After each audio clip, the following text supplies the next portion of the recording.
from outer space! Woo. Joining me as always is Dylan McCandless. Hello, all. Dylan, we took a week off. We did. Why did we take a week off? Well, I don't know. the answer to that question is quite simple. We didn't want to do the show. No! No, actually, I really wanted to do it. I just couldn't think of a way to do it. We were sick of it. Yeah, we were just done, man. This show's done. Audience, what we want you to know, we haven't been happy for a long time. Yeah, I know, man. It's been a long time since Dylan and I have felt fulfilled by each other. We tried podcast partner counseling, but it wasn't working out. So we've decided to get the partnership annulled. As it turns out, Robin Williams is not a very good marriage counselor. Apparently not, man. Or in this case, YouTube partner counsel thingy. Yeah. Apparently he's not very good. He's just a shitty marriage counselor and a shitty doctor. He keeps doing like random voices. Yeah, he won't focus on our problems. He won't take off that clown nose, and I'm like, oh, this is serious business. He keeps trying to convince me that to solve all of our problems, I need to swim in a tub of noodles. Yeah. I just don't see how that would help. Yep. At all. It's just a weird situation, and maybe we'll do a podcast one day about it. But we decided after a certain movie came out that we both saw that really opened up our eyes to the beauty of friendship. We have decided. That's right, everybody. We saw Land Before Time: The Wisdom of Friends. Yeah, in theaters in 3D. They brought it back. Yeah, they re-released it in 3D. Fuck the Star Wars movies. This is the next fucking re-release. Are they still doing that, by the way? You didn't see the commercials, everybody, where it was like, last year, we brought back Jurassic Park. This year, it's The Wisdom of Friends. This year, The Wisdom of Friends is now in 3 dimensions. Analyze its great wisdom in 3D. It's great. Now imagine if it was... It's great, friendly wisdom. Analyze it. Absorb its sweet, juicy, magical wisdom. In 3D. Sounds terrifying. See? Made for TV and DVD animation quality. In 3D. Everybody wants that. Get dumped by your girlfriend who you dragged to this movie. In 3D. Didn't stick around for silent movies in HD. In 3D. In 3D. Everything's in 3D these days. In 3D. 3D. In fact, why don't you go turn on your 3D TV so that you can watch this commercial in 3D? In 3D. And then pop on the Demons from Outer Space. In 3D. It's just the flat, cartoony image of King Kong Jaguar, or whatever we call him. Kong Jaguar, sticking out of their computers. Just staring at them ominously. Hey. Winking seductively. Hey, you want to see what I've got under the rest of this robot suit? And they're like, no, I don't. Well, tough shit. Prepare Uranus.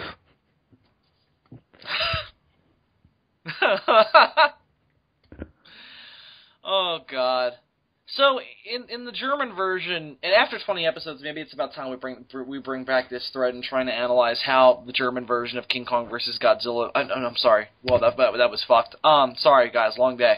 How the German version of Godzilla vs. Megalon makes sense. I have another question, Dylan. It makes sense because Germans, and they know nothing. They know nothing! No, it's they see nothing. They see nothing. I see nothing. Well, in this case... Why you make such a bad movie, Colonel Hogan? In this situation, it made more sense to say no. Anyway. You're wrong, though. Now we must annex Poland.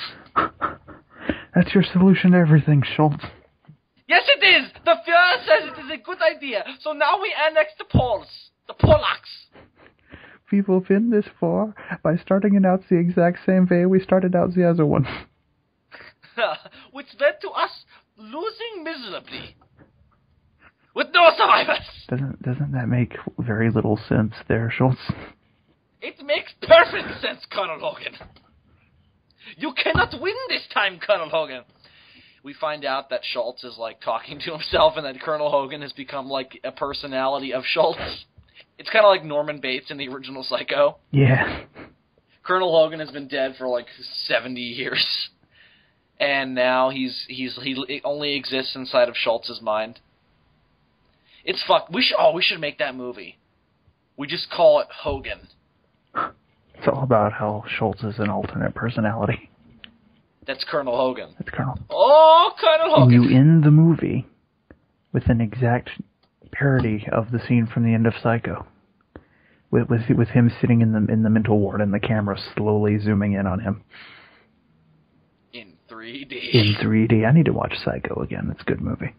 I rewatched it last week, sir. Did you? I did. I just recently got this like limited edition like Alfred Hitchcock Blu-ray collection, and I need to give it a watch. That's sexy. It is. You know, something has occurred to me rewatching it, and it's been a while since I've seen Psycho. I think it's been like 2 years. I mean, it took you a while to see it the first time, so. Yeah, but I watched it twice in a row the last time, but it was like 2 years ago, and I rewatched it this time. This only being my third time through, and Jesus, the guy who plays the psychologist is not a good actor. No. He's not, and it's weird because I think there's something to be said for the minimalistic way in which Hitchcock explains Norman Bates' psychosis. Yeah, you could go way more in depth than that if you wanted to. But more than that, it's kind of played for comedy in a weird way. How so? Well, think about it. And I think this is more on the fault of the actor and not so much Alfred Hitchcock or the script. He's smiling that whole time. Just got a big shit-eating grin. And the way he talks about how Norman Bates' personality has been completely dominated by his mother, he talks about it like it's a joke, like, oh, I didn't get it from Norman, I got it from the mother! It's like a bit, it's almost like I don't know. It's not bad, it's just, I feel like, of all the things they could have fixed in the remake, that should have been one of them. Don't you see? It's 50s and 60s straight man acting. No, I know, but it's in a movie that's really, really fucking experimental and weird and very, very minimalistic. It's probably the most generic part of Psycho. Yeah. Yeah. Because what really impresses me about Psycho is how it manages to make somebody who's not only insane, but also a serial killer, and make you want to see him get away with it. That's how likable Norman Bates is, and how good his performance is. Oh yeah. He's a really nice guy when he's not killing people. Anthony Perkins is Norman Bates, right? Yeah, it's Anthony Perkins. I think that's his name. Yeah, he's a fucking great actor, and he really makes Norman Bates extremely likable. Fantastic job. Fantastic. Yeah, I mean, it's described. I mean, the ending of Psycho is so strong, I almost wanted to watch Psycho 2. Psycho 2. Have you ever seen Psycho 2? No. I actually don't hate Psycho 2. I think Psycho 2 is decent. It's nowhere near as good as the first one, obviously, but it has its moments, and it's got this interesting idea about he's gotten out of the mental asylum, and the sister of the woman he killed in the first movie like wants revenge, so her and her daughter like set out on this like mission to make him go crazy again, so that he'll get put back in the nut house. Sounds like a horrible idea. Yeah, it doesn't end well, but It's actually not a terrible movie, I don't think. Psycho 3 and 4 can go fuck themselves. Yeah, isn't Psycho 4 a prequel? Psycho 4 is a prequel. It's like he's being interviewed on this radio show and he tells them the story of his life. And for a while it was the only version of young him that we ever had, but now I have Bates Motel, so... Which I've heard is pretty good. I enjoy Bates Motel, yeah. How close is it to either the book or the original? Well, how well do they follow the history? Well, I haven't read the book, so I can't speak to that. But I mean, yeah, so far it looks like it's gonna fit in very well to the original movie, other than the fact that it's set in.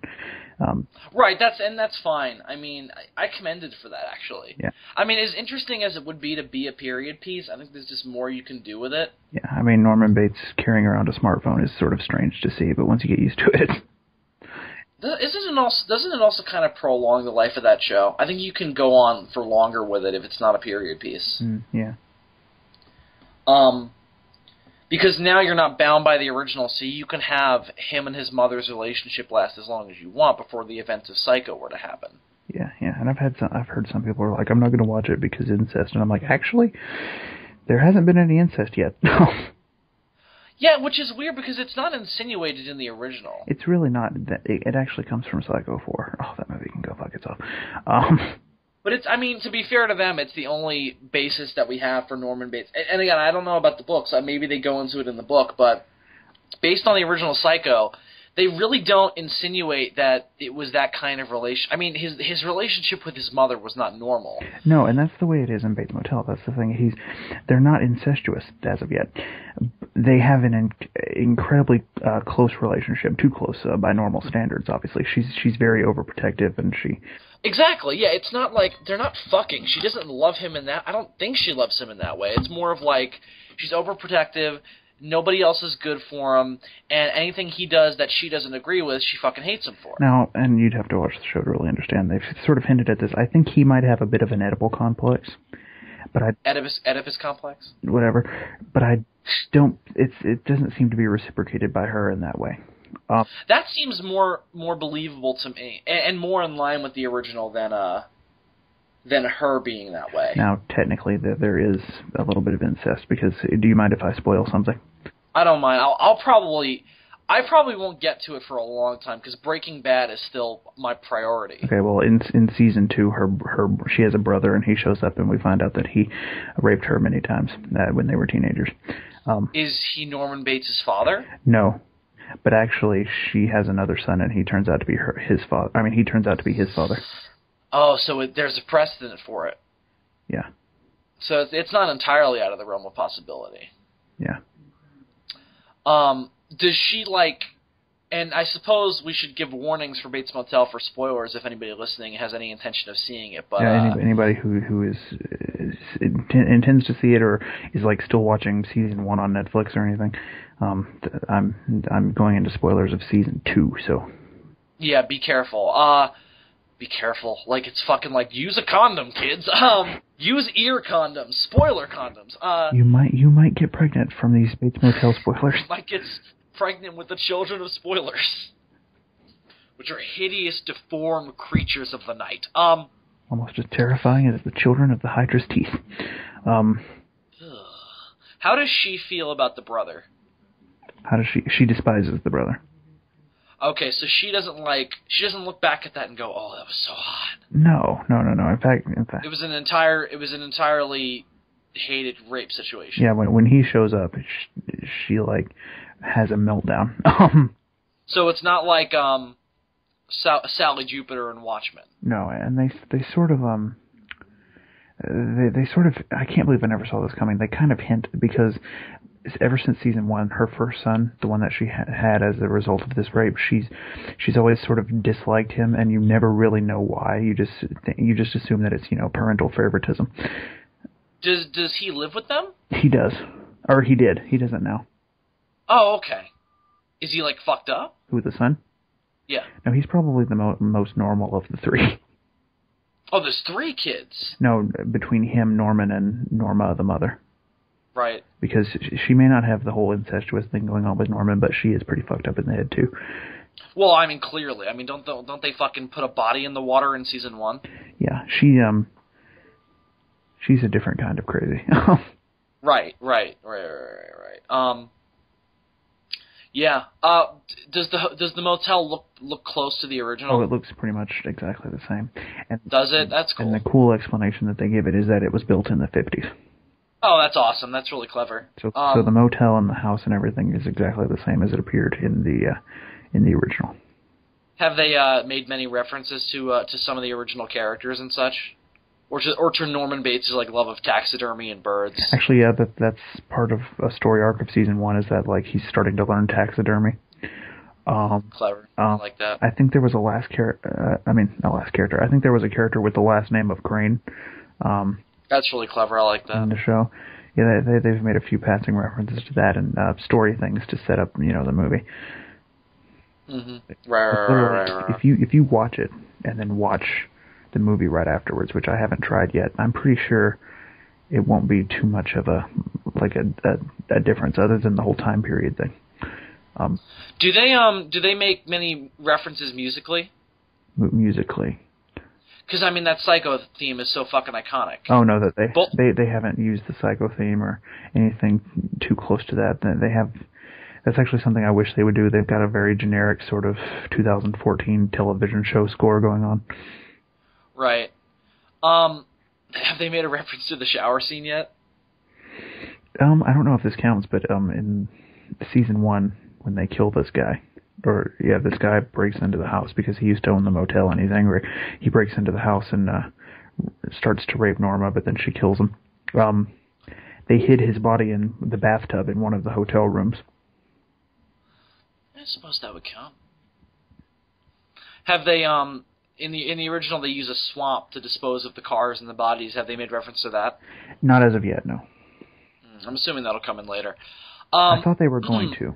I thought they were going to at one point, but they didn't do that. Is it in the same state as the original? It's got to be, right? It's what? It's Colorado?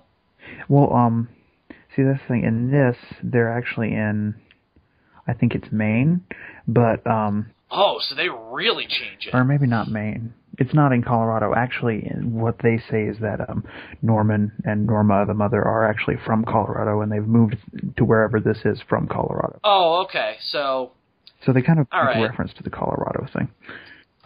I have a theory that maybe if they did that, they did it because they wanted to make it close to New York City. And maybe if they were to remake... Because the idea is like... The way I've heard people describe this show, that don't understand the concept of doing a prequel show to a character that's not like... That's both a reboot and a prequel, like Smallville. Yeah. And that's how I've always described Bates Motel. It's Smallville for Norman Bates. It really is. I would love, when they finish this show, if they would do, like, a movie afterwards that was just, like, kind of a remake, but set in this version of the universe, you know? Yeah, totally. I mean, that's kind of what they would build up to. And now I have no idea why I just fucking said that. Oh, and it seems to me like if they were going to do that, they would have Crane come from... What's her first name? I don't remember. Marion, yeah, that's it, Marion Crane, that she would come from New York City rather than L.A. Yeah, that would... Like she does in the original. That would make sense. It would. It may have been that way in the book. I don't know. I haven't read the book, so they might have changed. No, who knows? I mean, they might have changed it for that reason. I don't know. I've heard that the original author isn't crazy about the movie. Really? Yeah, which is weird because most people don't even know Psycho was based on a book. I know it's very different from the book, especially in regards to Norman Bates' characterization. I imagine it's a really short movie, shockingly. In the book, apparently he's described as being like this sort of like fat kind of guy. What you imagine a psycho to look like, and I think it's way better the way they do it in the movie because you wouldn't look at that guy and think that guy is going to kill me. Yeah, he looks very clean and very handsome, and I would say he's an attractive, American man. So it's kind of, I definitely think it's more misleading. I mean, you're not even sure that he's the killer. No. In the original. No, you because you don't know that his mother's dead yet, so you think it's her. Yeah, assuming you don't already know the spoiler for the end, seeing as how this movie's been around. Which shockingly, I didn't the first time. Really, because this movie's I didn't know that. So you actually thought the mother was the killer, and then they found the body, and you were like, "Holy shit!" No, I knew it was Norman Bates, but I didn't understand where the connection was. Maybe you thought it was like Friday the 13th, where like the mother was the killer at first, and then she gets taken out, and he becomes the killer. No, I didn't think. My more of it was I know it's Norman Bates, but I don't know how. Is it like a Hulk transformation? Does he turn into his mother? That'd be weird. Yes, he grows a vagina. Wouldn't it be kind of? I think. Wouldn't it be kind of cool to get like a crossover between the Hulk TV show and Psycho? That would work so well. Like those two universes like meld so well together. Bill Bixby shows up at the Bates Motel. Yeah, totally. I could totally... Well, because the thing about the Hulk show was that it constantly made reference to or not made reference, it would constantly rip off plots of movies that were popular at the time. Yeah. And use them for episodes. For example, there's an episode that's a really big ripoff of Rocky, to the point where they call the guy Rocky. Oh, even better. They do that a lot, and I feel like it would be. I feel like that's something they would do. Like they would do like a ripoff of Psycho and have like built like David Banner like be staying in a motel. The guy's a psycho. He turns into the Hulk and beats the guy up, and they like parallel the Hulk transformation with his psychosis. And it's been done before. They also, I mean, they parallel the Hulk thing with a bunch of other real life problems in the show. Like there's an episode where they parallel the Hulk transformation with being an alcoholic. Yeah. And there's this great moment where David Banner meets up with this teenager who he remembers because it's his friend's daughter from when David Banner was still alive. And she doesn't recognize him because she was a kid. And he's trying to help her kick this alcohol problem. And he's just on her ass the whole episode, like, you gotta get clean, you gotta get clean. He's sitting in a room with her, and he's trying to get her to stop and be like, I have to help you, I'm not going to leave you alone. And she goes, haven't you ever had a problem, David? Don't you know that don't you understand that I have to do this alone? And then he thinks of the Hulk, and he's like, I understand, and he leaves. It's a really good moment, because it's like, that's exactly how he feels about the Hulk. I mean, that's why he's pretending to be dead, is that way he can get rid of the problem on his own. Right. So it's a really good moment. I don't know why I brought it up though. I don't remember. It came out of Bates Motel somehow. Right. Yeah. The original Psycho is a great movie, and I am definitely interested to see Bates Motel. I quite enjoyed the show. One more spoiler I will say again, if you haven't seen the show or you're like especially if you're in the midst of season 1, be warned. He's already committed his first murder, so that's good. Oh, really? Well, technically he commits a murder before the show even starts, but this is the first time that we see his psychosis the way it is in the movie sort of develop, where he thinks a woman is seducing him, and then his mother's voice takes over and he kills somebody. Wow. Doesn't she walk in on him jerking off in one episode? No. Are you sure? I saw a clip of that on YouTube. I don't remember that. Maybe she did. I don't know. Or maybe she... How's the kid is playing Norman Bates? He's actually really good. He reminds me a lot of, in his performance, he reminds me a lot of Anthony Perkins, so they really good casting on that part. He looks like a young version of Anthony Perkins. He really does. He looks like him. He looks better than Vince Vaughn. He looks like him, and he has that sort of like uncomfortable, like nerdy sort of like demeanor that Anthony Perkins had, you know? Yeah, uncomfortable in his own skin. You know, very, very awkward and everything. Yeah. He's got that going on for him in spades. Yeah. Does he do that thing where somebody will ask him a question, he starts talking about something completely unrelated and kind of creepy? Like somebody will be like, do you live here alone? And he'll start talking about how people bury themselves in their own trap. I haven't noticed anything like that yet. Of course, you know, his psychosis is still developing. Right now, he doesn't really become his mother when he kills people. Well, he almost did at one point. He went to the hotel that her brother was staying at with the intention to kill him, and he sort of like started talking as if he was her during that confrontation. But he hasn't actually like become his mother per se yet. So far, when he kills or becomes violent, he sort of blacks out, and then afterwards he doesn't remember doing it. So it is like the Hulk. Pretty much. Jesus. Like another one of the big spoilers in season 1 is the whole season there's this question of what happened to his dad, and her other son, because obviously they have different dads, her other son is convinced that she's the one who actually killed the dad, but we find out that it was Norman Bates because him and the mother were having an argument, and then he blacked out and hit him over the head with some kitchen utensil. I don't remember what it was. A knife? No, it was a blunt object. An egg beater. Because then she made it look like an accident. She dragged his body into the basement and made it look like a shelf fell on him. Oh, jeez. I imagine that show's pretty fucked up. Yeah. Isn't it on, like, A&E? It is, A&E. What a weird channel to put a Psycho prequel on. Why is A&E a weird channel to put a Psycho prequel on? I don't know, because it's like that's the same channel as like Duck Dynasty and Honey Boo Boo. I know, and a lot of times it'll come on right after Duck Dynasty. Like crazy redneck shenanigans, murder. Murder. It was Maida. They should do a crossover. The Duck Dynasty people stay at Bates Motel. There have been several times where I'll be waiting for it to come on. I'm forced to watch the last few episodes of Duck Dynasty, and I'm like, hurry up, I want to see some moida.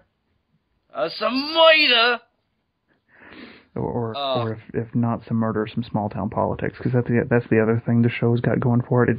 Obviously it can't focus the entirety of its runtime on Norman Bates, because there just wouldn't be enough material to fill out a season. Yeah, it's an hour show, isn't it? Yeah, so they go into like this small town that they're living in. The politics in this small town are so fucked up. Are they? Because the entire town is run by like marijuana dealers. Oh shit! Really? Yeah. Wow. So it's like Weeds. Pretty much. It's like Weeds meets Psycho, man, and if they ever legalize it, they're going to have nothing to make their show about. Who do you think is more fucked up, Walter White or Norman Bates? No, I haven't watched Breaking Bad, so I don't know. Oh, you haven't seen Breaking Bad? I have not, no. Okay. Norman Bates, I mean, Walter White doesn't really have a psychosis per se. I guess he kind of does, but it's not... No, Walter White doesn't have a psychosis. He's definitely mentally I would say he's definitely not mentally, challenged, healthy. He's not healthy, but he's definitely not. I wouldn't say he's insane. He's just been seduced by power. I see. It's kind of like, no, it's not like Hamlet. It's Walter White strikes me as kind of a Macbeth character. To compare it to Shakespeare, whereas Norman Bates is more of the Oedipus, or even Hamlet in some ways, or even Lady Macbeth. Yeah, no. In the fact that she's not crazy. You don't think Lady Macbeth is crazy? No, I mean she's a crazy bitch, but I don't know if she doesn't have a psychosis. I don't know. It's debatable. I don't know if she's crazy in the clinical sense, but she's one crazy motherfucker. She's a psychotic bitch, but I wouldn't say she's like... She's not Norman Bates. She's basically like Norma Bates, the mother. Yeah, I would say that's more... that's closer. She's fucked up, but she's not mentally insane. She's not Hamlet. Yeah. The as Norma in the show is she's borderline insane. Oh, is she? Yeah, well not... What, is she like schizophrenic or something? Maybe not insane. She's... I don't know, it's hard to describe. I don't remember. How do they describe it in the original movie? Did they say he's bipolar? Does he have multiple personality disorder? Or do they say schizophrenia? Or do they say anything specific? I think they say multiple personality disorder, they don't say schizophrenia? Which these days it wouldn't be called that anymore because they actually don't use the phrase multiple personality disorder. No, now that's schizophrenia, right? No, they have something else, something dissociative. Oh! Let me look this up. Dissociative? I think it's dissociative personality disorder. What's the difference? What is multiple personality considered offensive? Maybe. Is it like fucking retarded? There are multiple personality groups that are up in arms. Dissociative identity disorder. Yeah, that's what it's called. Dissociative identity disorder. Previously known as multiple personality disorder, but why? I don't know. Why did they... That's a good question for the ether. Why did they change it? I'm looking at it. Is a mental disorder... Let's see if they explain the name change. Because we wanted to. Gnosis. Fair enough. Society and culture. And there's a picture of Dr. Jekyll and Mr. Hyde. Of course there is. What else would you put a picture of? Despite the Incredible Hulk. Oh, yeah, I guess you could do that, couldn't you? No, the Hulk's different than Jekyll and Hyde. He doesn't have dissociative... Well, I guess he kind of does. Yeah, but the Hulk isn't... It depends on your continuity. Because in most continuities, the Hulk isn't an entirely separate being. Like the idea... Like, you look at Norman Bates and his mother, they're not totally... They're not the same... They're not different parts of the same person. Because the concept of the Hulk is that the Hulk is the angry, childlike part of Bruce Banner. He's not like the Devil Hulk is closer to Norman Bates' mother. Because the Devil Hulk is Bruce Banner's father. The Devil Hulk is Norman Bates' mother. Yes, bitch! Fuck you, yeah. That fucking fight scene in Hulk Ultimate Destruction is like the ending of Psycho. Holy shit. No, it's like the argument between Norman Bates and his mother in Psycho. Yes. Only it didn't end with the Hulk killing a girl in a shower. Oh God, no. And giving children nightmares for years. Though he did slaughter millions when he fought the fucking giant Hulkbuster thing. It's a shame you didn't see that movie till you were older, because let me tell you, there's nothing quite as magical as seeing that movie as a little kid at night with all the lights out and then having to go take a shower. Yeah, I think I did see it as a kid, at least parts of it. Because I was a big AMC watcher, and they would play Hitchcock movies a lot. I just don't remember actually. I don't remember actually seeing it specifically. I remember seeing The Birds as a kid. Yeah, that's the other big one. The Bird, I actually kind of like. I don't know. I think Psycho is a better film, but I enjoy The Birds more. Mm. I find The Birds scarier than Psycho. I find Psycho more interesting, but I find The Birds scarier. I really enjoy Rear Window as well. I mean, dude, James Stewart versus Raymond Burr, what's not to like? I know, it's amazing. And you can't go wrong with Jimmy Stewart. You put Jimmy Stewart in anything, and I'll watch it. I love Jimmy Stewart. And you want to talk about minimalist? Yeah. How many characters are in that movie? Like 5? Yeah, fucking. Him, the girl, his girlfriend, him, the dude's wife, maid. So yeah, like 5 or 6. Well, no, there's that friend also, the one that's like a detective or something that tries to talk. Oh, and there's the neighbors too. Oh, well, I mean, there's that big scene where they look out on all the balconies and all the neighbors come out. Okay, I guess they count as characters, but I was thinking more, I guess they're more extras than anything else. Yeah. How many? It definitely creates a world inside of another world. There are literally like 4 or 5 important characters in that movie, and that's about it. Whoa. Apparently, the government they did a project called Project MKUltra, MK Ultra. Oh, I've heard of MK Ultra, but I don't know what it is. Claimed to be able to deliberately induce dissociative identity disorder using a variety of aversive techniques. Let's look up that. Why would they want to do this? Is this like a Manchurian Candidate sort of thing? Project MKUltra is the code name of a U.S. government human research operation experimenting in the behavioral engineering of humans. Ooh. This is like some X-File shit. Through the CIA's Scientific Intelligence Division. The CIA project was coordinated with the Spec Ops Division of the Army's Chemical Corps. The project began in the early 50s. So it was right in like that fucking Roswell period. Yeah. I've heard of when the government was like building hovercrafts and shit. I've heard of this. I just don't know what the details are. I've never heard of it. You've never heard of MK Ultra? The program engaged in many illegal activities. In particular, it used unwitting U.S. and Canadian citizens as its test subjects, which led to controversy regarding its legitimacy. No fucking shit. Oh, by the way, we've. Oh, hey, I feel I was talking to myself last night. I was, and. Oh, by the way, I was watching the program and I started talking to myself. By the way, we've been experimenting on you, What the fuck, eh? Keep your fucking goddamn American hands off my brain, eh? What are you talking about? Your Canadian brain is worth nothing to us.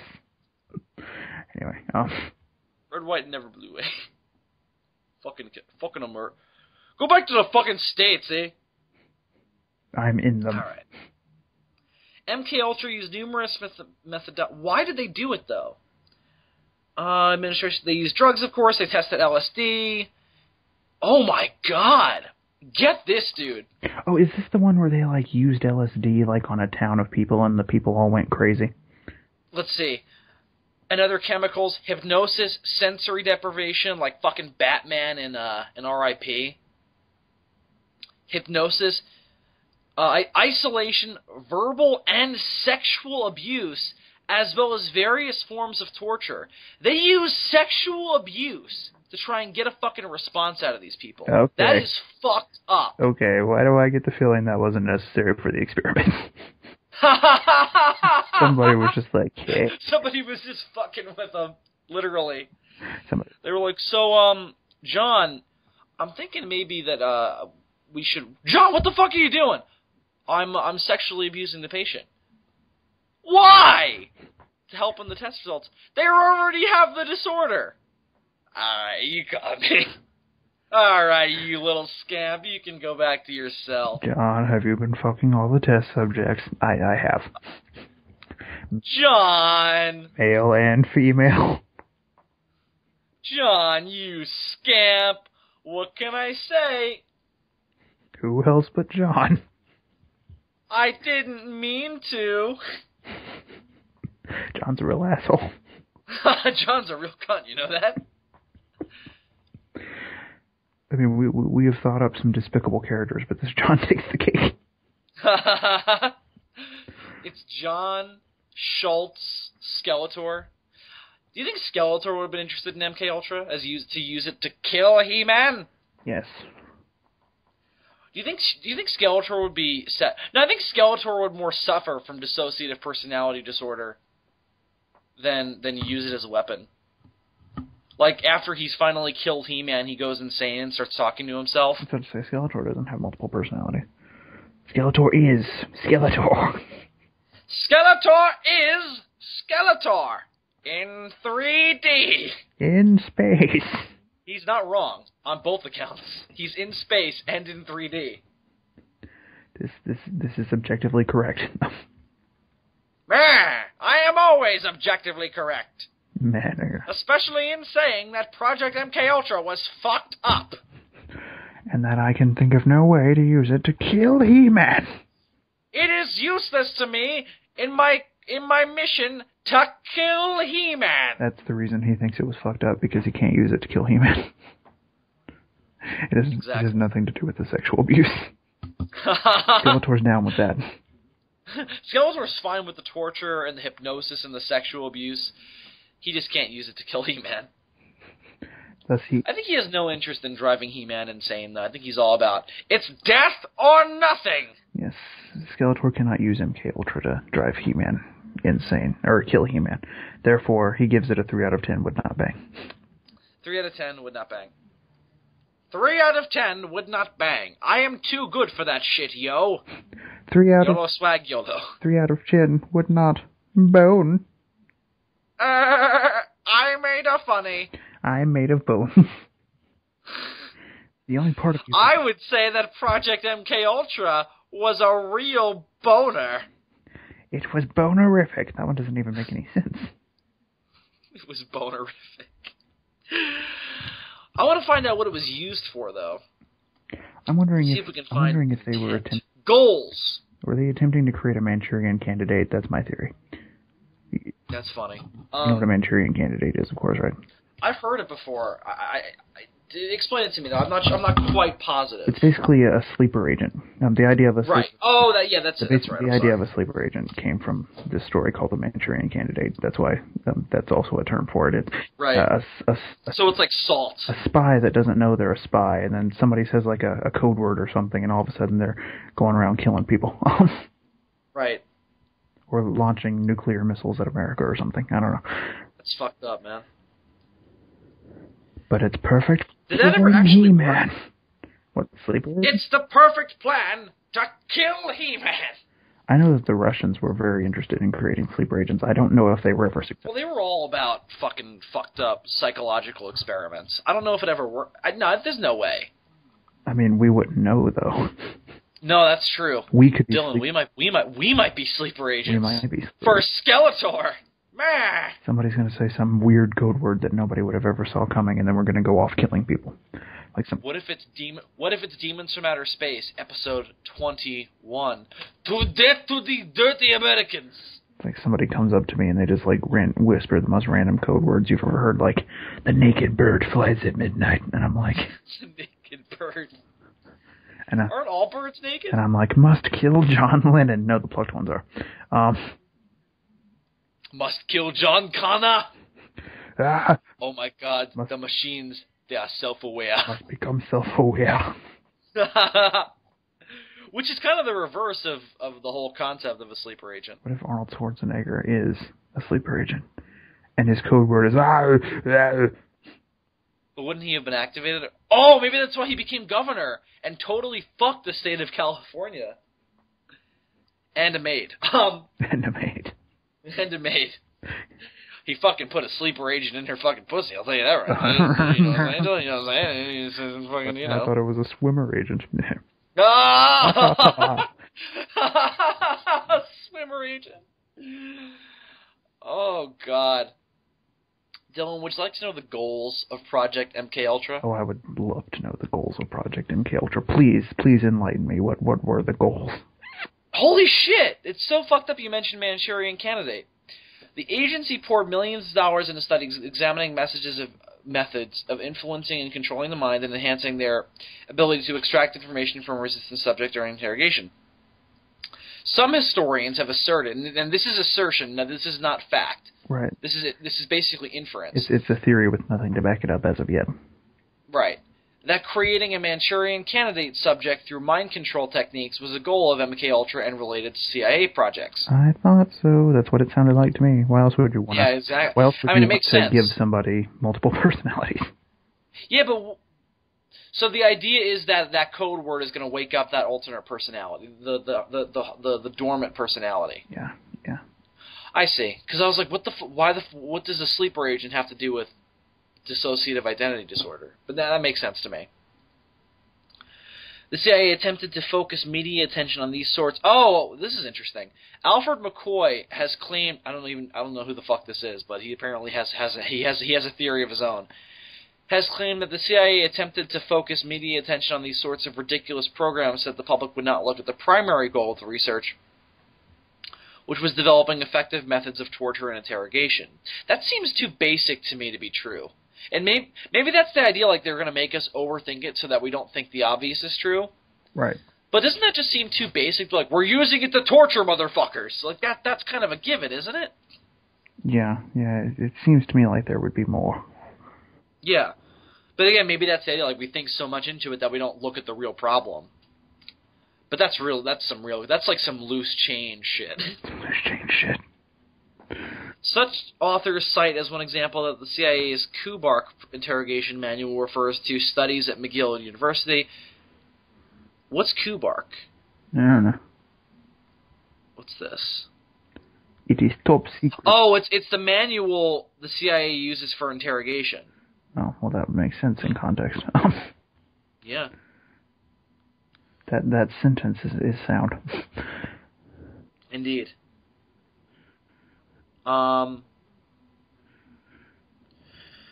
Gives an indication of the size and range of the effort. The document refers to the study of an assortment of mind-altering substances described as follows, and it's just listing a bunch of methods and shit. I saw this thing about a guy on TV once. He was a psychiatrist who practiced hypnosis, and he married this chick. And they were doing some hypnosis sessions because I guess she had like repressed memories or something. Right. And or she turned into the Hulk. Right. And according to him, during their hypnosis sessions, they discovered that she was a sleeper agent. Really? Yeah, and that she had been trained by I forget who. I think it was like I don't think it was enemies. I think it was some American agency had trained her to be a sleeper agent. And that she had like been on all these like missions and things, and they could never prove it, so nobody's sure if. Right, so that's the problem because the whole concept of sleeper agents has never been proven to be successful, right? Yeah, as far as I know, but furthermore than that, they couldn't that these hypnosis sections had even happened. I mean, they didn't have any proof to this guy's claims. I mean, he wrote a book and everything, but obviously that's sort of biased. Again, most of this is all conspiracy theory and conjecture. But here are some notable subjects. I mean, this project, as far as I can tell, is real. It's just the purpose of it is what the conspiracy theory comes out of. But here are some supposed notable subjects of Project MKUltra, and apparently were tried to be forced into dissociative identity disorder. The author Ken Kesey was a willing participant in the LSD experiments. Who I don't know who that is. Is that a name that rings a bell to you? No, but he was a willing participant in those LSD experiments. Let's see if there's anybody we know. He was willing for some LSD. Whoa! Theodore Kaczynski, also known as the Unabomber, was among the 22 Harvard undergraduates used as a guinea pig for the ethically questionable experiments conducted at Harvard by Henry Murray. Maybe that's why. The Unabomber was in this fucking experiment. That's why he's so crazy. That's why he nuts. That's why he sees nothing. He sees nothing. He sees nothing. Actually, he does. He sees bombs. No. He sees bombs. Lots of bombs. Bombs everywhere. The bombs. They're self-aware. They have become self-aware. Self-aware bombs. Self-aware. Isn't that kind of like what a smart bomb is? Kind of. Oh my god. And we have those now. The bombs have become self-aware. The bombs, they are self-aware. Well, I guess the idea is that they wouldn't be self-aware until they were picking their own targets. Also. Which is the idea in Winter Soldier. Also. I guess the Winter Soldier is kind of a sleeper agent, in a way. No, he's more of a brainwashed. Yeah, but it's the same idea. He's just a straight up case of brainwashing. The idea with the sleeper soldier is they go off and they live perfectly normal lives until something triggers them to suddenly go on a mission. Right. Right, but it's the same brainwashing theory. It's the same strain of conspiracy theories and stuff. I mean, it's certainly in the same realm, but I don't know if you could qualify him. No, he is not himself a sleeper agent. He sleeps with sleeper agents. No. He fucks them up the ass. What if a sleeper agent was just an agent whose sole purpose in training was to sex the other agents? To be a really good sleeper. Damn, that motherfucker sleeps really well. He's our top sleeper agent. Why would you have that? The CIA wants to break in on the Inception market. Yeah, I guess that would be helpful. Though, don't they knock them out in an Inception with, like, gas? I don't remember. It's been a while since I saw Inception. I only saw that movie once. I do own it on DVD. I haven't watched it, though. What was I going to say? Maybe it's like they need to be really good at sleeping in order to sleep to the nuclear bombs. Yes. When the bombs fall, you will be really good at sleeping, no? Yeah, how's that going to help me? You won't be woken up by bombs falling. But won't they still kill me? Shut up and go to sleep. Wouldn't I want to be woken up by bombs falling? And run away? Wouldn't I want to hear the pew? No, because it will be fucked up to see you sleep through bombs falling, because the survivors will make fun of you. They will call you the bomb sleeper. It will be very funny, no? No, it won't be funny at all. Shut the fuck up and go to sleep. Plus, the bomb sleeper, if that's the best they got, I think I'll just take the verbal abuse. I will be sexually assaulted before the bomb sleeper. There's no purpose to a bomb sleeper. There's just no purpose. A bomb sleeper. Hans! No, Hans, that's not a Russian name. What's a Russian name? Yakov, you are the sleeper agent. And then Hans, no, that's not Russian either. The rest, no, that's not gonna work. It's a genius idea because the perfect cover is not knowing that you're a spy to begin with. Right, no, totally, but no, I'm talking about the bomb sleeper. Fuck the sleeper agents, Dylan. They're not interesting to me. I want to know what the purpose of the bomb sleeper is. I'm surprised they've never done sleeper agents in James Bond, or have they? I don't think so. It seems like there's insane story potential here. They played around with brainwashing in the book version of The Man with the Golden Gun. What if you didn't do it in the obvious way? What if you found some really creative way to use sleeper agents in a James Bond story? What if? I'm trying to think about it now. Have they ever done sleeper agents in James Bond? What if there was a mission that James Bond wasn't willing to do? It was beyond even what he was willing to do, and so MI6 turned him into a sleeper agent so that he would do it anyway. Yeah.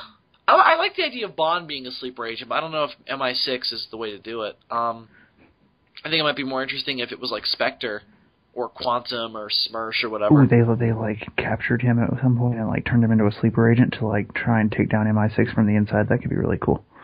Yeah, and using James Bond for that is fucked up because he would be the one to do it. Why has nothing like this been done? I don't know. It's interesting. Well, they did it kind of in the books. Again, The Man with the Golden Gun had Spectre capture. Was it Spectre?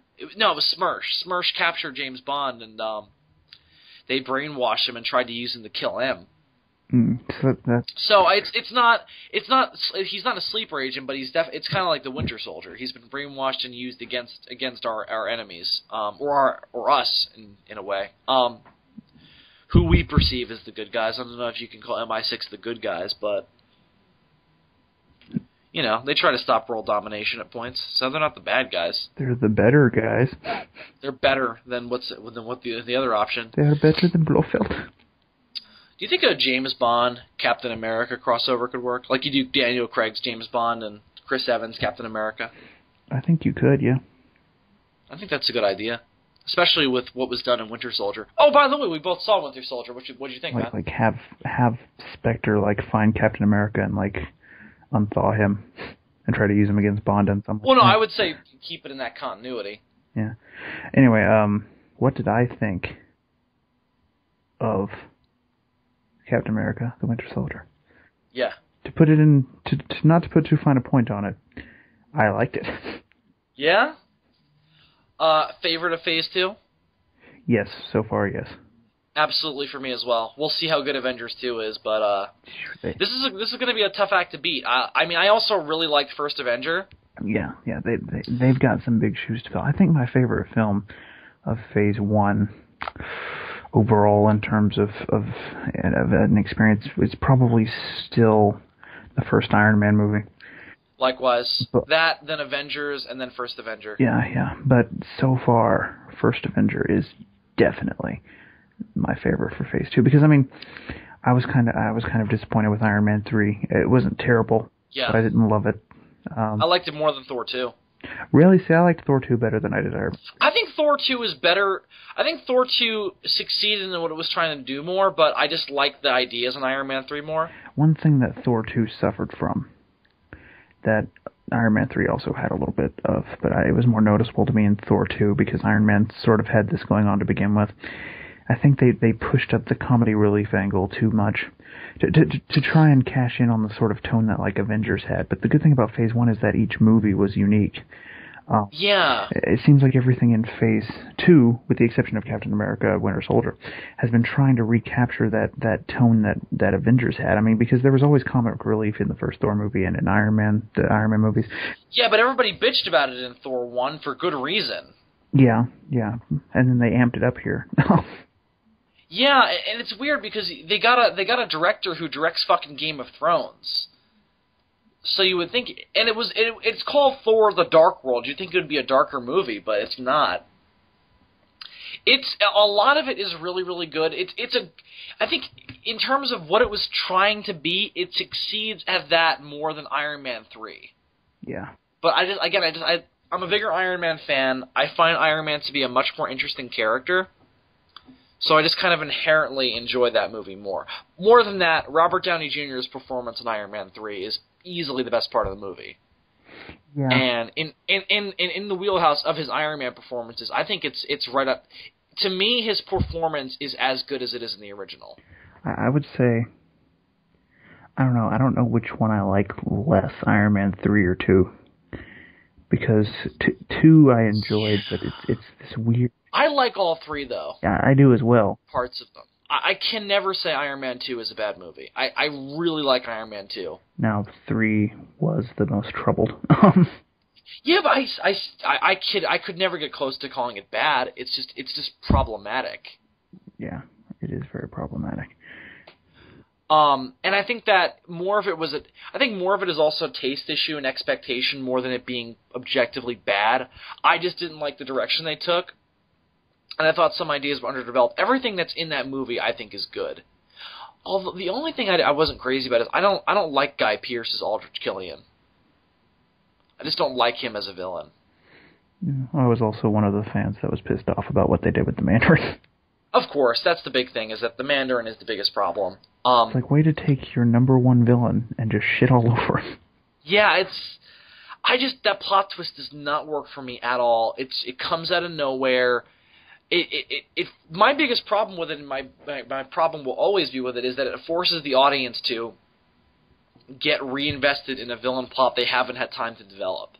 The other thing is, it kind of shits all over Because in the first Iron Man film, they didn't set it up, but they kind of hint at the Mandarin because the terrorist organization is called the Ten Rings. Have you seen All Hail the King? All Hail the King. What is this? You haven't seen this or heard about it? No. All right. So, just like you, I hated or didn't care for the Mandarin reveal in Iron Man 3. They did a short that came out on the Thor Blu-ray featuring Trevor and Ben Kingsley playing him in jail. This is why I haven't heard of it, because I haven't gotten the Thor Blu-ray yet. Yeah, well, it was. I'm shocked you didn't at least hear of it. It was talked about a lot. I think Andres mentioned it once on SOS. That must have been one of the weeks I wasn't there, or maybe I just wasn't paying attention. I sleep through the news updates sometimes. Oh. Yeah, likewise. No, Andres is listening. We're kidding, bro. No, we're not. I am partially kidding. Partially. But the idea is that it's Trevor in jail, and he's going to a psychiatric division. And he uses his Mandarin personality to get really high up in prison. He's like a celebrity criminal and all that. So that was really cool. There's also a reference to Luke Cage in it, which is awesome. Oh, Luke Cage. You know, I thought they were going to do him in the first episode of Agents of S.H.I.E.L.D., but it turned out to be some other guy. No, they're saving him for the Netflix stuff. Are they? Yeah, they're doing a Daredevil show, they're doing a Luke Cage show, they're doing an Iron Fist show, and they're doing a, what's her name? The chick who becomes Spider-Woman. Her. What is her name? Yeah, her. Yeah, her. She's obviously not going to be Spider-Woman. They should do a show about She-Hulk. No. Totally, man. I'm there. They'll probably do She-Hulk in the Avengers universe at some point. I'm down for some green boobies. I'm down for that too, man. Just give Hulk his own movie again. Give him another movie. You set it up so beautifully. Yeah, now you're not going to do anything with it. What the fuck, Marvel? You've got Mark Ruffalo now. The people like him better than they did Banner. Or not Banner. What's his name? Norton. Ed Norton. Yeah, they definitely like him better than they did Banner. Oh, God. Fuck yeah. At least, I still think Edward Norton is a fantastic Bruce Banner. I did too. And just because I got so used to him as Bruce Banner in the Hulk, I kind of wanted to see him be with the Avengers, but Mark Ruffalo's performance is excellent. Yeah. And he plays Bruce Banner as a lot more damaged than Norton did. So I appreciated that. But at the same time, he, in a weird way, has more control over it than Norton did. Yeah, he definitely does, which is interesting because he definitely is perceived as more psychologically fucked up than Norton was, which I think is cool. Which I thought was clever because they sort of kind of set that idea up in the Incredible Hulk movie with Norton trying to use meditation and stuff to control, or not really control the Hulk, but stop transformations or what have you. I imagine that what Mark Ruffalo does in the Avengers movie is sort of just an extension of that. Yeah. Exactly. And the idea is that he can't turn it off and on whenever he wants. The idea is that he can aim it and the Hulk can do something useful. Yeah, which is an idea that's been used before. That's the premise of Hulk Ultimate Destruction. To me, that's the ideal Hulk. That's the ideal development of the Hulk, that where the Hulk isn't controlled, but he's able to be aimed. Yeah. And he's not always just the rampaging monster. But yeah. I'm waiting for Hulk to start talking a little more. Give me the conversational Hulk. Well, just a Hulk who can kind of childish Hulk. You know what I mean? Like Hulk who's I Hulk want to smash. Me Hulk, you Jane. Yes. I imagine there's no way they're going to get Liv Tyler back for a Hulk sequel. Hulk want green sex. Hulk want to fuck you. Hulk want to put pee-pee in for JJ. Hulk have large green penis. You got to imagine, right? Oh, he would break her. He would fucking destroy any normal human being. They played with that, and it was fucked up in Old Man Logan, the X-Men run. Yeah. Or not X-Men, it was a Wolverine story that was kind of Dark Knight Returns for Wolverine. Is that the one? You've heard about this, right? That's the one where he's it's in sort of the future, and he's super old. Yeah, and he hasn't popped his claws in forever. And the idea is that Bruce Banner went insane and became a villain. And took over an entire... I think he took over California. And he he starts running this fucking inbred, like, Is this the storyline with, what's that character called? It's kind of like the Hulk, but evil, and it has a beard. No, this isn't Maestro. No, this is actually... Is it they don't call him... It's a similar idea. Is it Maestro... Is it pronounced Maestro? I thought it was Maestro. I don't know, either way. No, it's not that. They don't call him that, but that's definitely... I think it's referenced, but it's not that story. The other thing is that Maestro was intelligent. The Hulk in that story is not. Oh. And Bruce Banner is in that story. Maestro was, I think Maestro was Banner and the Hulk mixed, if I'm not mistaken. Right? I don't know. I'd have to pull out the DK Ultimate Guide to the Hulk. Yeah, likewise. But anyway, practically Bible as a child. Yeah, indeed. Oftentimes more read than the Bible. And more worth reading. Yeah, yes. I had all of them. I had the one for him. I had the one for Spider-Man. I had the one for X-Men. I had the one for Spider. I didn't have the one for Hulk. I had the one for Spider-Man though. I had the one for X-Men. Did you have the Avengers one? No. I had the Avengers one. They did an Avengers one? Yeah, they did an Avengers one. I thought they just did it for the ones who had movies. No. Oh, they did them for all. Cool. That's awesome. Didn't they do one for Wolverine separately from the X-Men? I think they might have. I know they also did a Fantastic Four one, if I'm not mistaken. Yeah, they definitely did. I had the Fantastic Four one. DK also did these smaller books that were for younger kids that were like a little mini. I had one of those about Hulk and two of them about Spider-Man. I had two about Hulk and two about Spider-Man, yeah. Yeah. I also had one about Batman. Batman! When you were watching Captain America and the Winter Soldier, at the beginning, when there's this scene when they're on the boat and he's fighting that French guy, and the French guy's like really like tough, and it almost seems like he has superpowers even though he really doesn't. He's just really athletic. He is supposed to be a villain, though. Yeah, for a moment I thought he was Gargoyle. No, he's Batroc the Leaper. Ah, yes, I forgot about Batroc the Leaper. He's a horrible villain, but they use him really well in Winter Soldier. I mean, they don't call him the Leaper; they just call him Batroc. Yeah, there for a second I thought he was the Gargoyle because I couldn't. They do Gargoyle differently depending on the continuity. Because I couldn't remember what Gargoyle's real name was, but I think he was French, wasn't he?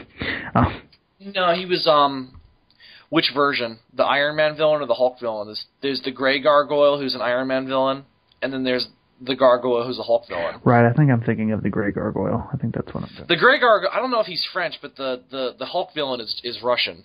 Right, I remember him. He's in, like, what, the second or third issue? He is in 3? I think he's in 3. Yeah, where the Hulk. He's in the first story arc, though. Yeah. The first story arc is collected in a big magazine, which is called Hulk Issue 1, even though it's not. But it's in that first story arc, and that's when the Hulk was still gray. Yeah, I remember this. Because isn't he the one that at the end of that story, isn't that when Hulk goes up into like space? No, that's the second story. Oh. That's the one where he fights the Toad people. I got to read that story arc again. It's been ages. Yeah, it doesn't hold up that well. Early Hulk is not that good. It's kind of, it's retro and it's awesome in that way, but it's not what makes the Hulk cool. This is long before the anger idea was introduced. They didn't introduce the whole idea of him turning into the Hulk when he's angry until, like, Hulk's book got canceled. Well, that's like you ever read, like, the first story arc of Avengers. Yeah. It's like, thank God we have S.H.I.E.L.D. Yeah, exactly. Yeah, definitely. The first Avengers story isn't that great either. Marvel characters got better as time went on. Spider-Man is only the only character where his original run still holds up really well. Ghost Riders is bad. I think the first X-Men stories still hold up relatively well. The Fantastic Four hold up too, I think. If you bear in mind, no, they don't. I'm kidding. That's wrong. Well, the first Fantastic Four story is fucking retarded. The first Fantastic Four stupid. Yeah, that's exactly it. It's not retarded, but it's different. You know, it's different and weird. It's old school Marvel comic book tone. Well, more than that, it's not as interesting as what it was afterwards. Yeah. You ever read the Silver Surfer series that they did? No. I've seen panels from it, though. That was Jack Kirby, right? Yeah, I enjoyed it quite a bit. Yeah. Well, that was all... Marvel was better when it was doing this kind of abstract cosmic stuff. Yeah, Marvel is really good with cosmic stuff. When DC tries to do cosmic stuff, you get, like, all this crazy, like... They didn't do good cosmic stuff until Jack Kirby invented the New Gods. Like, Jack Kirby is what made cosmic Marvel work, and he's what made cosmic DC work. Like name the best cosmic DC villain. It's fucking Darkseid. Darkseid, hands down. And who invented Darkseid? Jack Kirby. Yeah, it's not the Anti-Monitor or whatever that thing's called. It's definitely Darkseid. No, fuck them. Fuck them. It's interesting because if you look at the New Gods and you look at the Darkseid and his people of Apocalypse, they look more like Marvel characters than DC characters. Yeah, I think that's just the whole Jack Kirby thing. Yeah, that's definitely just because Jack Kirby came in. I love Darkseid. I'm waiting for him to. They'll if they do the Justice League movie, he'll probably be the villain. Yeah, I would hope so. I imagine that it'll either be him or it'll be like the Legion of Doom. Because what I figure what I would do is I would do the thing from Superman TAS where you have Darkseid brainwash Superman, but then have the Justice League form as like a solution to this problem. Well, you don't have to brainwash him in the Man of Steel universe to have him level cities. That's true. All you have to do is be like, when he's all like, should I have let them die? Maybe. Have you rewatched Man of Steel recently? Not since I got the Blu-ray. Yeah. I still like it, but it's not perfect. Oh, it was never perfect. No, it doesn't. Every time I watch it, though, I find a new problem with it. It's too heavy. It's way too heavy. It feels too derivative, and this is something I had when I watched it the first time in the theater. It feels too derivative of Chris Nolan's like Batman. Absolutely, it is way too much of a knockoff of Batman Begins, but with none of the.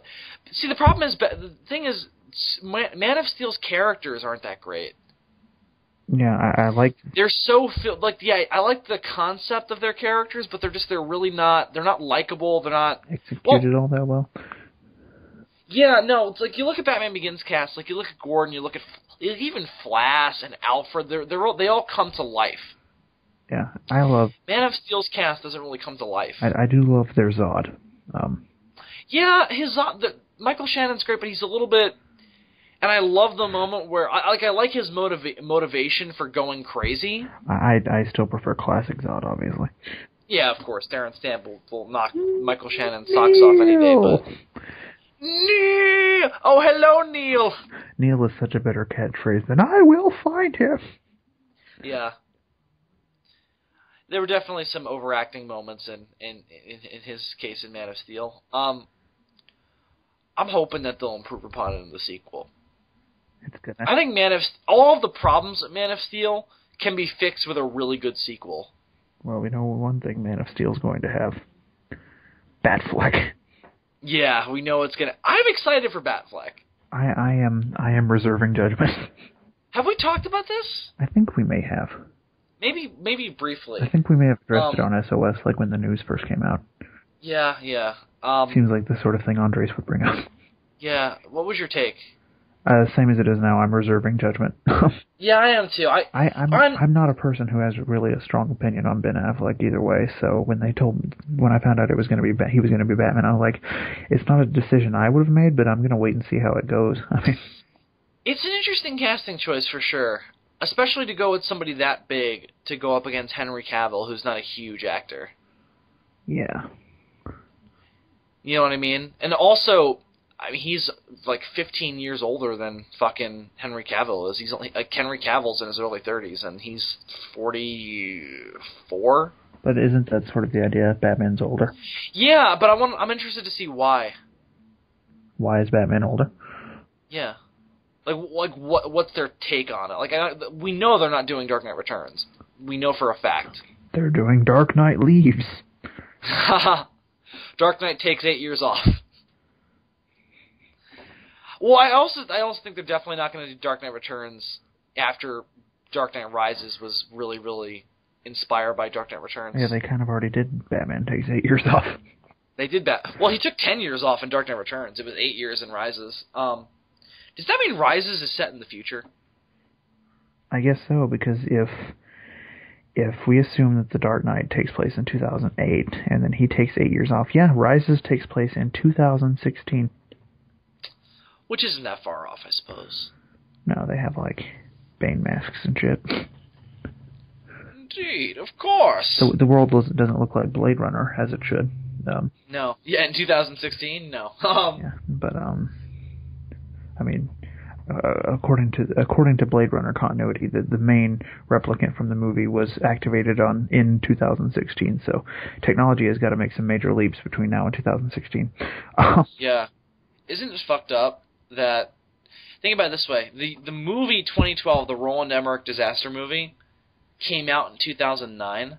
Yeah. And that was the future, and now that's like... 2012 is a long time ago. Yeah, it is. 2012 is ridiculous. Yeah. Fuck 2012. Fuck 2012 with the ass. I mean, it's the same thing as watching 2001 now. Never make the title of your movie a year. It's just not a good idea. No, I would make it a rule to, unless you're doing a period piece, if you're doing something in the future, don't say the year. Yeah, like Godzilla 2000 is different. Like that was the year it was set in, and it was made in that year. Like, if they ever made a Godzilla movie like Godzilla 2025, that would be a problem. And then you've got, like, hover cars and shit. Yeah. That'd be a bit of a problem. I wouldn't mind seeing a Godzilla movie in the future with hover cars and shit, but don't call it that. But set it in the distant future. Don't call it that. I always like the phrase, in the not-too-distant future. In the not-too-distant future, way down in Deep 13... Dr. Forrester and TV's Frank were hatching an evil scheme. They hired a temp by the name of Mike. Sorry. That went on for entirely too long. That bit was dead like a minute ago. Yeah. That bit didn't make it off the operating table. Wouldn't it be kind of cool to do, and this is going to sound really tacky, but I'll do anything to get James Stokoe to do a sequel to Godzilla the Half-Century War. Wouldn't it be kind of cool if they called it Godzilla the 2-Century War? The 2-Century War? I know, it's really tacky, I know. But to do it in the future. It's the best title since Too Fast, Too Furious. Since Transformers. Or 22 Jump Street. Oh my god, that's stupid. Oh, God. Now they're in college. And Rob Schneider is the dean. I didn't hate 21 Jump Street either, but then when I found out the name of the sequel was 22 Jump Street, I was like, fuck you. Yeah. Fuck you. Nicola has been trying to get me to see 21 Jump Street ever since it came out in theaters, and I just have no interest. Yeah. I just don't give a fuck about Channing Tatum and Jonah Hill being funny. As I said, I didn't hate it. I went into it expecting to hate it. I was like, this is just your basic 2000 teens comedy, and it's going to suck. And it is, but it didn't suck as much as I thought it would. Yeah. Have you ever seen the original show? No. So it's like we wouldn't even have that. Actually, this is a horrible adaptation. They fucked up 21 Jump Street. A franchise that I cared so much about. This is the Godzilla 98 of 21 Jump Street. Although they did pay service to the original show. Yeah, isn't it technically in continuity with the original? It is, because at one point Johnny Depp shows up in the movie. Yeah, and he's playing the same character, isn't he? Yeah, and then he dies. Yeah, which is hilarious. And it was extremely painful. For you. For Depp. For Johnny Depp. For Depp. For Captain Jack. Savvy? Captain Jack will get you high. Yeah, I mean, it is in continuity with the show, because the show took place in the 80s and this takes place now. Now. In the present. I think it was the 80s, unless it was the 90s. When was it? No, it was the 80s. What? Because Johnny Depp was a boy. He was a young warthog. When he was a young warthog! Was this before he got brutally murdered in Nightmare on Elm Street, or after? This is way after that. This is quite a bit after that. His death scene in that movie is so fucked up. Doesn't he get like He gets sucked down into a bed, and then that's the one. it erupts like a volcano, and blood spews all over the ceiling. God, I haven't seen that movie since I was a child. I saw the remake. Did you? No. You didn't? It's not bad. It's not? No. But it's darker. But it doesn't have that Robert Englund charm. No, but I mean, but Jackie Earle Haley is good is really good as Freddy Krueger. I mean, he plays it differently. Freddy Krueger is Rorschach? What? Yeah, it kind of works. It you don't think it would, but it kind of works. It's played way too much as a modern horror flick, though. That is a great sentence, though. Freddy Krueger is Rorschach. Krueger's Journal, March 6, 1985. Killed dog with a burst stomach in alley. This town is a gutter, and I'm going to put the teenagers of it in their dreams in the gutter. Freddy, that sentence makes no sense. Rorschach's Journal. My producer is a whore. My producer yelled at me. What a big meanie. This movie is a whore waiting to be silenced. And one day, Hollywood will ask, save us, and I'll whisper, 1, 2, Freddy's coming for you. 3, 4, better lock your door. One day the hairs in Alan Moore's beard will yet scream out, shave us, and he will say, no.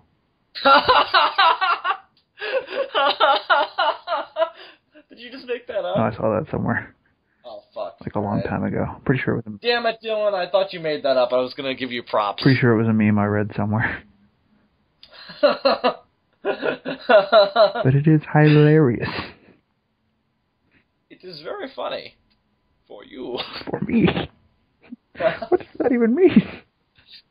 It was very funny. For you. Yeah, it was. Is that an insult or a backhanded compliment? Bane does not know. Bane just says things. He doesn't always know what he means. And then when you know what I mean, you will have my permission to die. What does that mean? Bane! But yeah, man. Did you see the Friday the 13th remake? I saw parts of it. How horrible was it? I didn't see it. The opening of the movie is fantastic. After that, it's really generic. Yeah. See, Nightmare on Elm Street to me has more potential because of the whole dream thing. Yeah, you can do anything with it. Yeah. And because of that, the dreams were really generic. Like, they didn't do anything creative on that front. But where is my Nightmare on Elm Street Inception crossover? Yeah, right? Or Nightmare on Elm Street and Godzilla's Revenge. I mean, they kind of did that in South Park.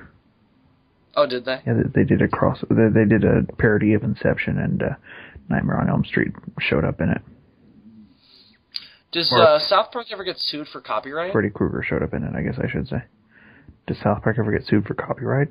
I mean, don't they just have like fucking fucking Indiana Jones and shit? Or is it protected under satire? I imagine it's protected under satire. That, and they also have this one of those things at the beginning of the show that's like any similarities to celebrities or characters or whatever is whatever.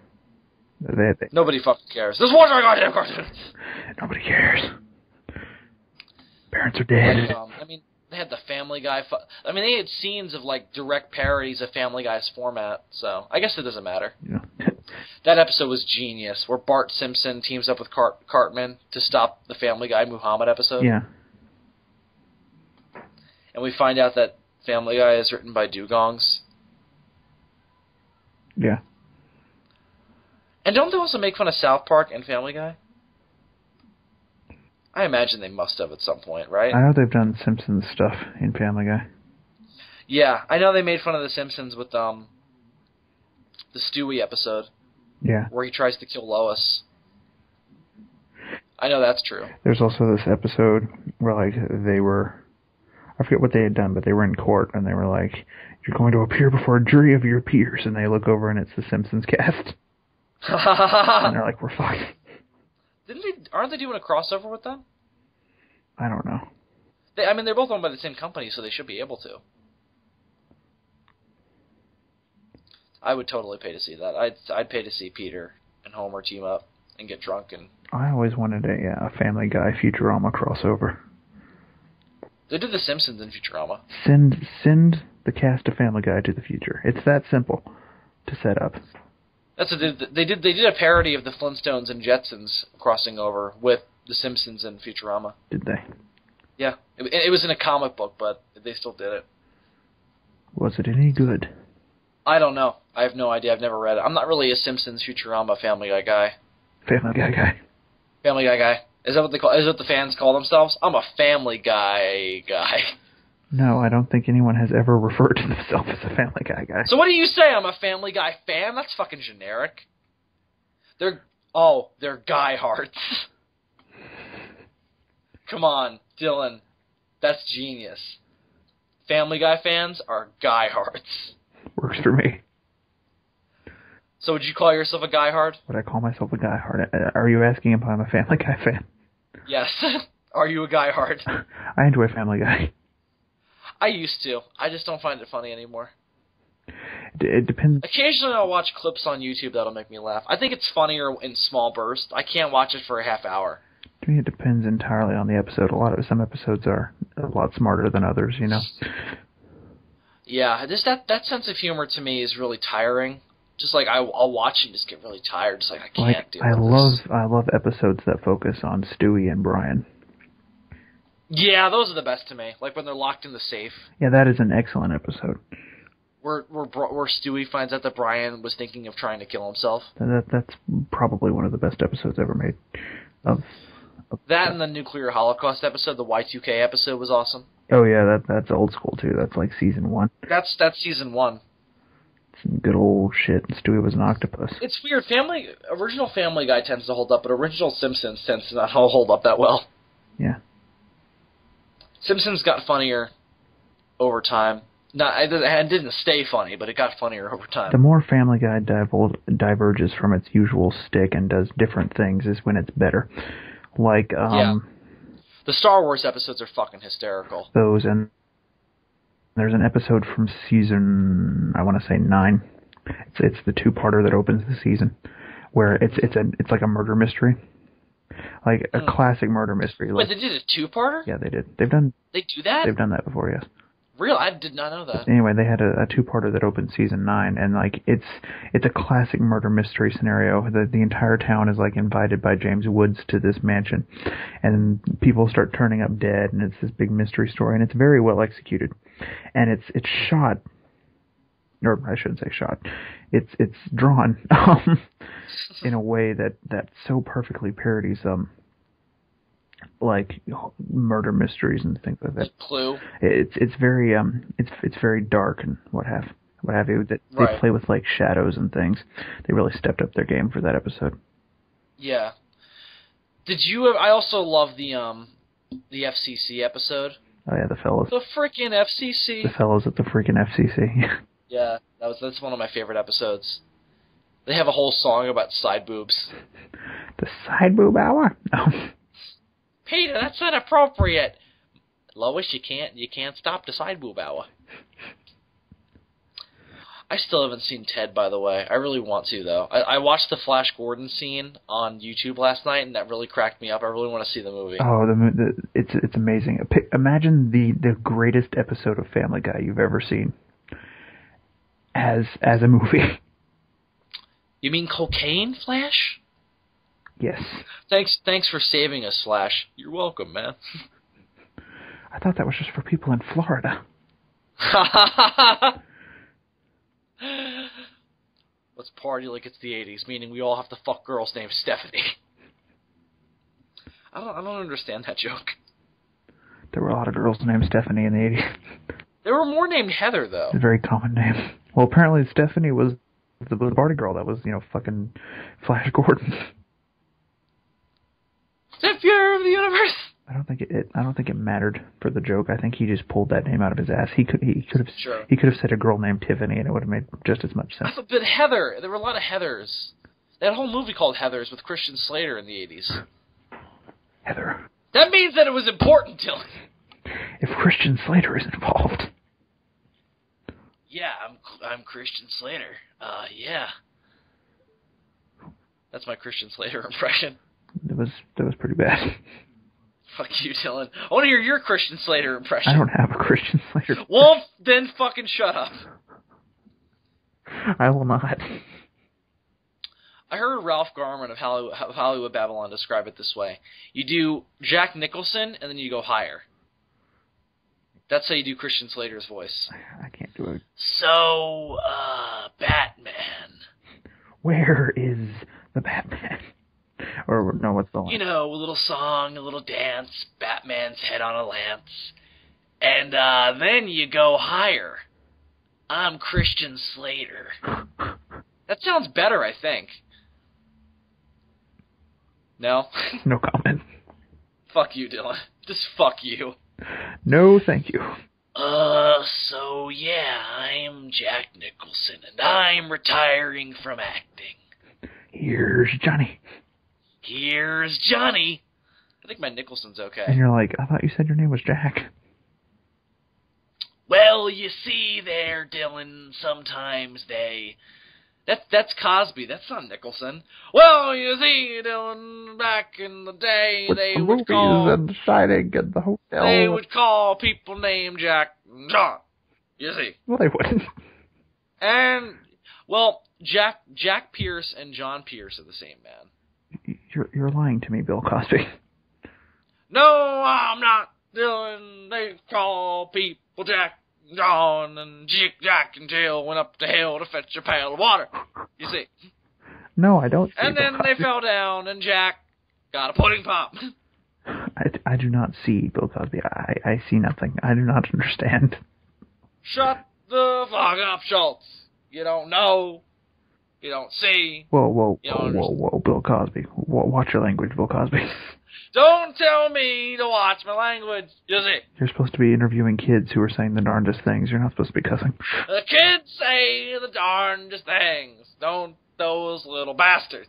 Oh, there was I fucking hate kids. There was an episode of Family Guy where Stewie appeared on Kids Say the Darndest Things, and it was genius. Do you remember that episode of a Family Guy where he goes to meet the fucking the children's show host? The children's show host. The girl, the woman. And she turns out to be a bitch. Oh, yeah. You're talking about the Jolly Farm Review. Yeah, that's the one. And Brian's like, do you want to go poop in her shoes? Uh-huh. All right, let's go poop in her shoes. I know. That was great. Yeah, man. Dylan, you got impressions, don't you? Not really. Come on, rock us with an impression. I kind of did a Bill Cosby a few minutes ago. It was horrible. Well, too bad. Mine was awesome. It's all you're gonna get. Well, you see, Dylan, when you don't do a good Bill Cosby, you don't get to stop the episode. You see. No, I do not see. Oh, your Bane is okay. Oh, you mean when I do this? Yeah, that works. Because you do a good Connery, too. It's all a matter of doing a Sean Connery impression and then covering your mouth with your hands. It's the simplest way to do Bane. So let's do Bill Cosby as Batman and then you as Bane. Oh, Bane! Why? I'm gonna stop you from destroying Gotham City, you see. Is this guy for real? I am the Batman. And I'm going to fight you in the shadows, you see. I don't. Seriously, is he for real? I don't even want to hit him. I am always for real. I am the Batman. I don't even want to. You see. I don't even want to hit him. I kind of feel sorry for him. He's just a nice older black gentleman. I don't. Bane's really nice about it. Come on, Bane, sock me right in the jaw. You see. I don't know whether to fight him or to ask him for a pudding pop. I don't understand. Would you like a pudding pop? Bane, can you even eat it through the face mask? You see. Can you feed a pudding pop through a feeding tube? Well, Bane, if you sit it out in the sun while the kids are off doing chalk on the sidewalk, the pudding pop will melt, and I can pour it down your feeding tube, you see. Would you enjoy that? I think the sketch is over. With no survivors. I don't think it had anywhere to go to begin with. I think the entire project was ill-conceived. It's not how Bane talks. That's how he talks now. With no survivors. With no survivors. He's more intelligent. He's like comic book Bane mixed with Tom Hardy Bane. Bomb. Not that Bane. Bomb. Bomb. Yes, it's a bomb. Bomb. Oh God. All right, Dylan. That's literally what I do. I just do a Sean Connery and then put my hands over my mouth. Do your Connery. My Connery. The hunt for Red October. Say, would you like some pussy galore? Would you like some pussy galore? Oh, Sean. I'm Christopher Walken. You were James Bond.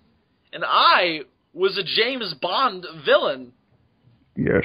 Max Zorin and Vito Kill. Did you see that film, Sean? I don't know if Sean Connery saw that film or not. I don't know if I got it. I don't know. We should find. This is why we should do research, Dylan. This is what I said. What I was talking about. Our projects are so ill conceived. Yeah, that's true. So what do you say before we embarrass ourselves even more? We wrap up episode 20. Yeah. Yeah. Well, welcome back, Dylan. It's good to be back. Yes. We took sort of a break in between. We already addressed that. Yeah, we addressed that already. We took a week off. Now we're back, Dylan. We're back in the chair. Back in the fucking chair. As always, be sure to like the SOS Network homepage on Facebook for more updates on all things SOS, and otherwise, Dylan will draw you in inappropriate positions. I will not. Why not, Dylan? Why not? I can threaten him now. I do not draw people. He only draws kaiju that he traces off of other people's art. That's not fair. I have drawn people before, but I don't draw real people. Sure, you drew Dr. Daka. I did draw Dr. Daka. Mm-hmm. Indeed. He needs to be in a movie. He does need to be in a movie. He does. Fucking put him in a movie. Just do it. Don't ask. Dylan, where's Kaiju Spotlight? Where is it? Yeah. What do you mean, where is it? Well, where's the next episode? Well, obviously it hasn't been made yet. Well, when are you going to do it? Sooner rather than later, hopefully. All right, that's a good enough promise for me. No, I've just been swamped, so I haven't gotten around to it. You've been in a swamp? No, I haven't been in a swamp. I said I've been swamped. In a swamp? No, not in a swamp. Have you been hunting? Have you been fighting Raging Cajun redneck gators again? If it will make this conversation go by faster, yes, I have. All right, that's all I wanted to hear. Anything else you need to mention before we wrap up, Dylan?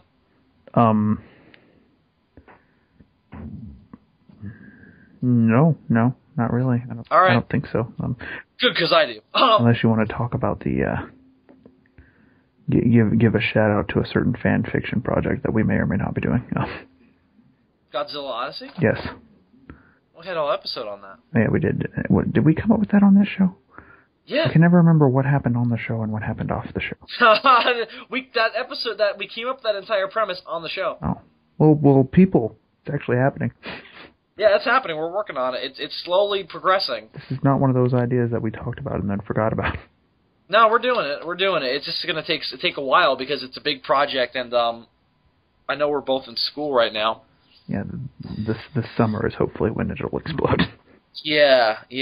We'll hopefully have the first issue out by maybe hopefully before the movie comes out.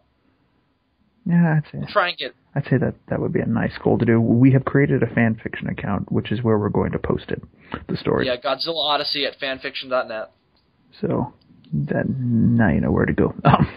And when we start it, we'll probably make a Facebook page for that separately. when it actually happens. But, yeah. We shall see. We shall see. But anyway, until next time, I'm Bill Worcester, a.k.a. Zazubaar. I am Super DM64. And as always, damn Germans, they be fucked up, because they see nothing.